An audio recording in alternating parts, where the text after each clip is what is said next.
Nung umpisa kami ay doubted kasi marami kaming kulang. Una, kulang kami sa karanasan, kulang kami sa oras, kulang kami sa tao, kulang kami sa pera. Even yung lugar is medyo doubted kami kasi hindi siya campsite, it's a resort. Pero we take risk, allowing the Holy Spirit to organize everything, and then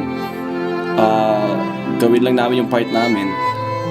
And then prayerfully by God's grace is nakasurvive naman kami, no? Hindi lang basta nag-survive, pero nag-thrive kami in day 1 to day 3. Although nung first and second day ng camp is medyo personally is hindi pa ako satisfied kasi may hinahanap pa ako, may something missing. But on the third day, yung last day namin, the Holy Spirit really works, and talagang yung nagkaroon ng brokenness, nagkaroon ng talagang yung breakout ng Holy Spirit, and everything, everyone ay na-fulfill o na-filled ng Holy Spirit, and lahat kami, I believe by God's grace, lahat kami na nandun sa mga ng camp is talagang on fire. On that day, I pray na lahat ng mga nakasama doon until now at sa mga susunod pa na araw is talagang magiging on fire, at talagang lahat kami we will be there to move on and to be a mover. Ayan. Sa una, medyo na talagang nakakapagod. Nag-expect ako dun sa mga campers ko, lalo na sa mga bilang leader, bilang head leader ng isang team. Marami akong in-expect sa kanila na ito yung gusto kong mangyari, ganito. Kaya lang hindi ko makita, hindi ko maramdaman.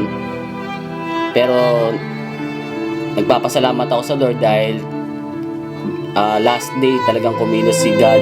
Talagang nakita ko yung pagkilos niya, naramdaman ko.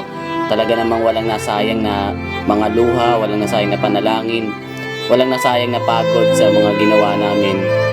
Sobrang talaga ako nagpapasalamat sa Panginoon dahil gumamit pa siya ng isang tao para ma-deliver sa amin yung mensahe niya sa amin. At salamat dahil pinaramdam niya sa amin yung presensya niya.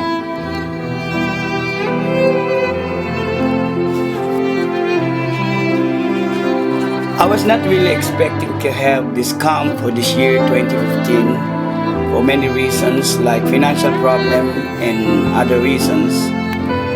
We really don't have the plan to have this such camp, but they insisted, especially the youth leaders and even the members. I don't have any expectations in this camp, but God rebuked me. I saw how He moves in this camp. I saw how He provides, and it was really a life-changing experience. And there was really a genuine breakthrough in the heart of every campers. And even I really experienced His mighty presence. So thank God for this wonderful camp. It was really a miracle-working camp. Thank God for what He did for the lives of every campers, even my life, even in my very own life. Praise God. Ako personally, nung umpisa, kala ko hindi ko kaya. Parang kinakabahan ako, parang nag-aalangan ako. Kasi ito yung first camp na na wala yung head namin, parang alam mo yun, parang sa amin talaga nakasalali yung buong multimedia ministry. Yun, tapos yan, parang sa umpisa pa lang, parang kakabahan ka na kasi higher responsibility, tapos sa'yo lahat nakatingin tao para ma-manage mo maigi yung yung camp. Yun, nakakapagod syempre kasi magre-record ka, magpipicture ka, bibidyo ka. Yung mga karaniwang ginagawa namin yon. Pero nung huli talaga, yun, naging maganda naman, naging masaya yon. Unexpected talaga, akala ko parang simple lang parang akala ko ito na talaga yung cup na na mangyayari ngayon. Pero Lord moves in mysterious ways talaga. Kasi alam mo yun, talagang pag na kay Lord ka talaga, tutulungan ka niya papalakasin ka niya. Hindi mo alam na yung mga bagay na hindi mo magagawa mo pala. Yun lang. Glory to God.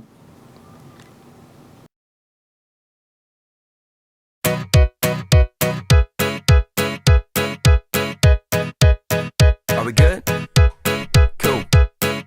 My whole life I've wondered how this wandering heart could turn around. It's over now, yeah.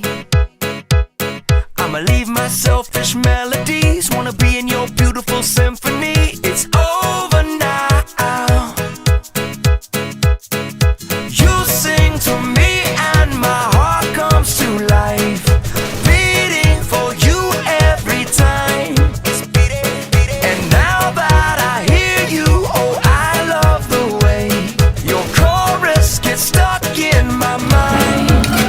Like a lyric to my favorite song. You stick with me all day long. And when I reach the end, I wanna hear it again. Like a lyric to my favorite song. You stay with me all day long. And when I reach the end, oh, I wanna hear it again. Ladies and gentlemen, Jamie Clinton. Well, your mix is so surprising, like raindrops when the sun is shining. It's beautiful to me. Lord, you flip my words and change the tempo, and somehow you just make it simple, so beautiful to see. Yeah, you sing to me and my heart comes to life.